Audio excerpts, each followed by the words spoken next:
मित्रांनो नमस्कार. आज आहे 22 नोव्हेंबर. आजपासून बरोबर 25 दिवस आधी मागच्या महिन्यात 27 ऑक्टोबरला मी एक व्हिडिओ केला होता. शीर्षक होतं सावकाश, आमचं सरकार झोपलंय. देशात पुन्हा 26/11 घडवण्याचा डाव आखला जातोय. पनवेल जवळचं जे नवं आंतरराष्ट्रीय विमानतळ उभारलं जात आहे त्या विमानतळाच्या परिसरातच अर्ध्या किलोमीटरच्या परिघात एका मोक्याच्या ठिकाणी टेकडीवर एक दर्गा उभा राहिला होता. मागच्या कित्येक महिन्यांपासून हा भाग संशयास्पद हालचालींचं केंद्र बनला होता. त्या दर्ग्याच्या आडून थेट विमानतळावर नजर ठेवली जाते. किंबहुना या टेकडीवरून हे आंतरराष्ट्रीय विमानतळ रॉकेट लॉन्चर लावून उडवता येऊ शकेल अशी स्थिती आहे. आणि ती स्थिती असताना ती जागा सरकारनं ताब्यात घेऊन त्यावर प्रवेश निषिद्ध करणं क्रमप्राप्त असताना इथं टप्प्याटप्प्यानं मजार बनली. मग त्या मजारीवर आवरणं आली. मग एक खोली बनवली गेली. बघता बघता इथे एक मजली इमारत आणि सोबत सगळ्या सुविधांसह असलेलं पार्किंग लॉट उभं राहिलं. इथं नेहमी अज्ञात मुसलमानांचा राबता सुरू झाला. जे यायचे, राहायचे, दुर्बिणीनं विमानतळ आणि इतर परिसर निहाळायचे.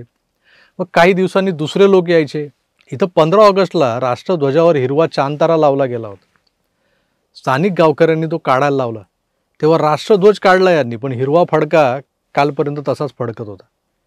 मी एकूणच त्या व्हिडिओत उल्लेख केल्याप्रमाणे द्रोणागिरी हा जो काही भाग आहे त्या परिसरातून जवळच्या इंडियन ऑइल, JNPT बंदर आणि भाभा ॲटॉमिक रिसर्च सेंटर या अतिशय महत्त्वाच्या आणि संवेदनशील जागांवर केव्हाही हल्ला करता येण्याजोगी स्थिती निर्माण झाली होती.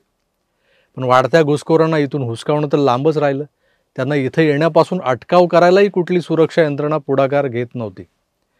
पण माझा व्हिडिओ महाराष्ट्र सरकारच्या गृह मंत्रालयातल्या महत्त्वाच्या अधिकाऱ्यापर्यंत पोहोचला आणि या राज्याचे गृहमंत्री देवेंद्रजी फडणवीस यांचा एक निरोप व्हॉट्सअप मेसेजद्वारे लागलीच त्याच दिवशी दुपारी 4:33ला मला आला.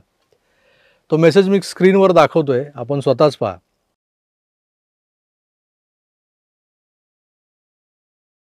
या मेसेजमध्ये स्पष्ट इंडिकेशन्स होते. Forwarded your Uran video to IB and state intel head, both assured of action after elections. दुसऱ्या दिवशी त्यात एक ॲडिशन झाली बघा.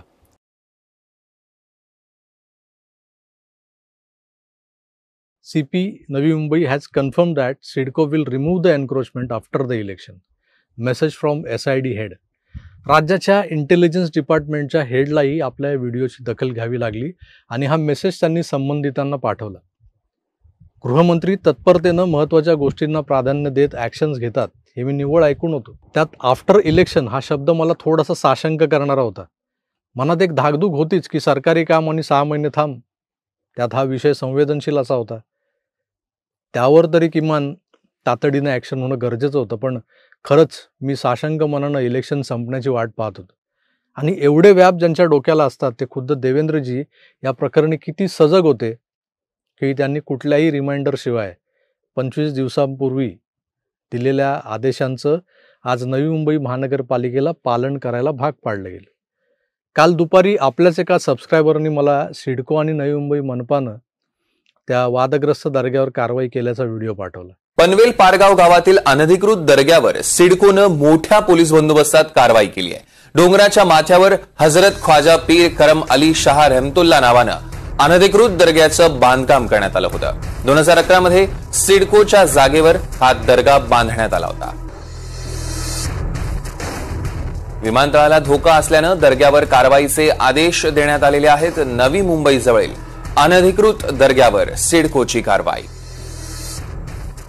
पनवेल पारगाव गावातील अनधिकृत दर्ग्यावर सिडकोनं मोठ्या पोलीस बंदोबस्तात कारवाई केलेली आहे. डोंगराच्या माथ्यावर हजरत ख्वाजा पीर करम अली शाह रहमतुल्ला नावानं अनधिकृत दर्ग्याचं बांधकाम करण्यात आलं होतं. 2011 मध्ये सिडकोच्या जागेवर हा दर्गा बांधण्यात आलेला होता आणि आता या अनधिकृत दर्ग्यावर सिडकोनं कारवाई केली आहे. आणि वर माझं अभिनंदन करत आभार मानले. तुम्हाला स्क्रीनवर दिसतोय तो मेसेज.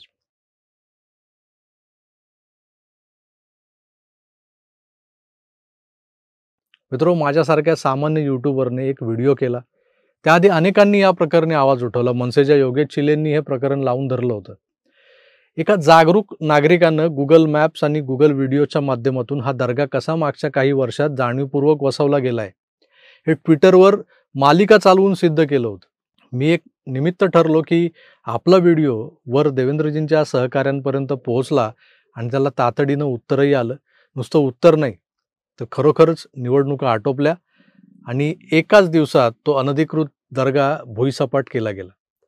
राज्यातल्या कायदा सुव्यवस्थेवरून अनेकदा राज्याच्या गृह खात्यावर गृहमंत्र्यांवर आपण टीका केलेली आहे, थेट टीका केलेली आहे. पण आज एक कौतुकास्पद कामगिरी या गृह खात्यानं आणि गृहमंत्री देवेंद्र फडणवीस यांनी केलेली आहे. त्यांचं करावं तेवढं कौतुक कमी आहे. समस्त राष्ट्रप्रेमी हिंदू आणि हिंदुस्थानी बंधू भगिनींच्या वतीनं देवेंद्रजी आपलं अभिनंदन आणि शतशः आभार.